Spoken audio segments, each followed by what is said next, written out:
Once upon a time, the world was very tired.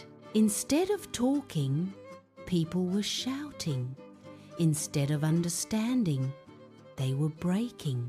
In this noise, the hearts of children were the coldest. Yet the world was created with goodness. The sun rises for everyone.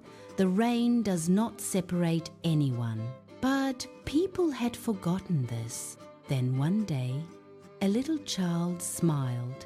Instead of being afraid, he reached out his hand, chose to share. Another person stopped, listened, let go of their anger. A mother embraced, a father forgave, and the world felt this. Kindness was silent but strong.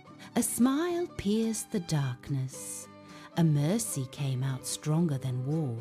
The weapons fell silent because the voices of the playing children were louder. The bombs stopped because the laughter reached the sky. Fear was gone, hope came, joy replaced tears. Cities gave up being grey. They began to colour, and the world whispered this: I need good people, not heroes, to save me. Because if people are good, wars end, children laugh, and the world is lived again.